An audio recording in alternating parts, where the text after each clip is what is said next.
to Africans in America. Only 2,000. So there was this thing they went through, a born man versus the made man.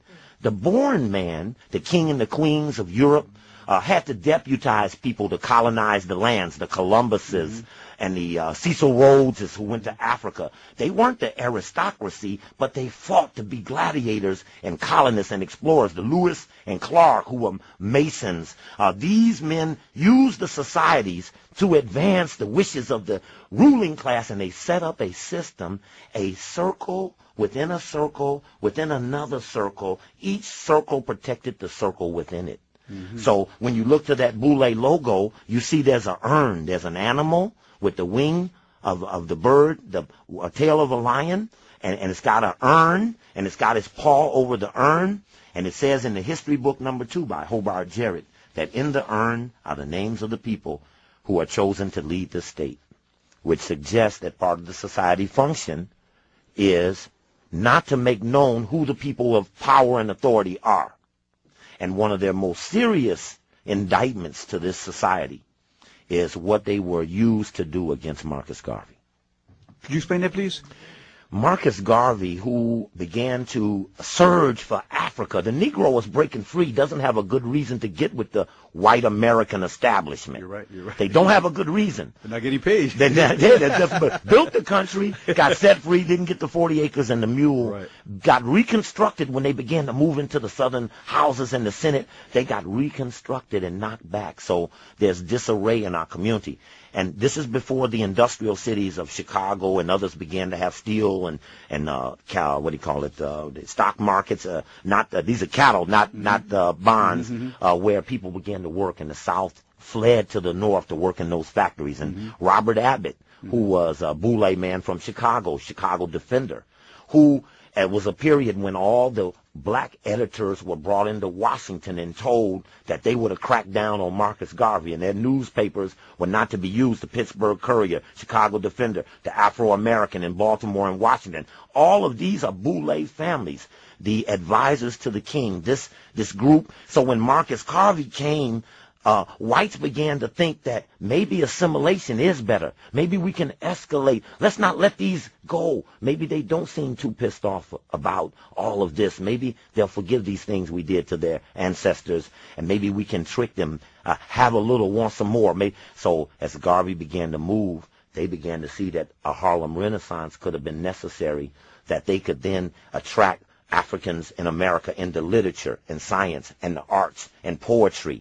And when he said back to Africa, he's trying to get to Liberia. So R.R. Moulton, who was a big Boule man from Tuskegee University, who replaced Booker T. Washington, R.R. Moulton became a spy for the U.S. government to coordinate the program against Marcus Garvey in America. We have declassified documents that came out in 1993. The Memphis Commercial Appeal did the story about Martin King, Kwame Ture. A lot of things came out about spying. Well, in that, which did not make the public press, when we actually filed for the documents, there was R.R. Moulton telling Von Demon at Military Intelligence, don't tell anyone what I'm going to tell you about what Marcus Garvey said last night in Harlem.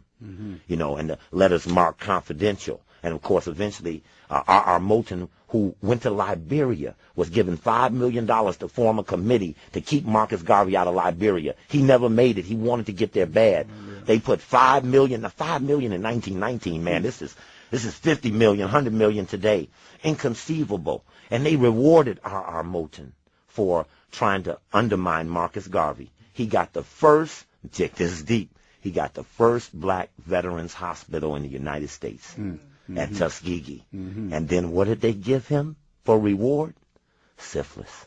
You see the reward? See, he got something. Blowback. But what they got was bad, what they gave him, So let me ask you, so in essence what you're saying is that the Boule represents the buffer class, the petit bourgeois, the comprador buffer class that manages Africa's workers, peasants, students, and middle class in many ways, and are paid well for that.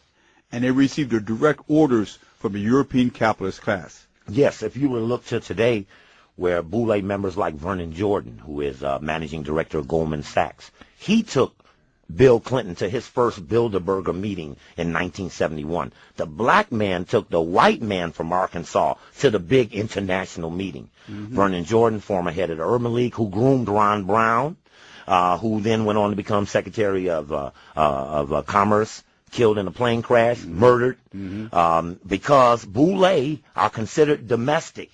Martin King was Boule. Look at the relationship between Martin and Kwame over going against the war. You don't hear anybody in the African-centered community primarily against the war. They're basically accepting it or looking for what they try to get when whites are passing out things like, you know, a grant here, this or that. They don't appear to be focused on that money that's being wasted, those billions of dollars. You saying the Afrocentric community Africans support the war?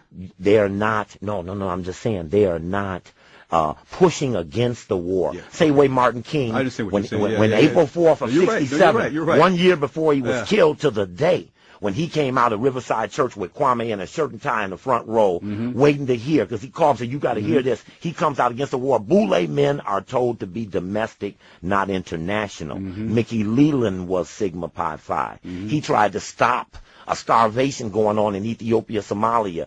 His plane crashes into the mountain. Congressman from Texas, he dies. Ron Brown, Martin King, no question. Martin King became international, and that became his biggest sin. He was financed by some of the greatest foundations America ever had to offer. But if they get beyond the defined limit, then there's trouble. In terms of young people today who are on college campuses who want to join fraternities and sororities, what is your advice? It's interesting, the movie Stomp the Yard. I thought that was an interesting attempt to try to reconstruct the options, because they are catching hell in the streets. There is a rise of Kemetic-centered, African-centered societies that are repudiations of Greeks. And this is on the rise on many of the campuses around the country. And many of those fraternities and sororities, like the American military, were finding reduced numbers. Questions of hazing and brutality. And see, that's an important thing about a secret society, is the initiation or the ritual, which is an act of submission. I would never want anyone to underestimate when someone goes on that line and they beat them or they make them do things or unusual things or ridicule them, that act is an act of submission, and that's very essential to keeping a secret society in order. How do you command that subordination? And for today, when they're on the campuses, they see the Boule. If you look to the Boule Journal, you can look up SigmaPi.net. You can hit up my website, stevecoakley.com, and then you can link into their website. You look at their Boule Journal, you see what they play up. They're the head of everything. They're announcing every key position they have. They're the advisor to every person, every corporation. They're the black head of American Express. You know, we can just walk on down the line of those that roles were theirs and only theirs. No one got past. You know, I noticed that Harold Washington, our black mayors were uniquely Boule. Andy Young when he was Atlanta, Dinkins when he was New York, Bradley when he was Los Angeles. But none of those men were able to groom their man. So Bradley was mayor 20 years, but didn't have Bradley too. You know, Dinkins couldn't turn it over to anybody. Them white folk walked and beat on his door to run him out. Different cities. Detroit, Coleman Young was not a Boule member. Harold Washington was not a Boule member. And the relationship between the white financial firms and Harold Washington was uniquely different than it was with men who were more trusted. Okay, we'll take a brief station ID. We'll come back to Brother Steve Coakley, excellent researcher in the question of the Boule. Back to KPFK with Brother Steve Coakley talking about the Boule and the relationship to the struggling African masses, especially the United States of America. Brother Steve. Yeah, it just made me think about something we had talked about. You know, as a young brother in Chicago, really wanting to get involved in the movement. When I came back from college, there were various options.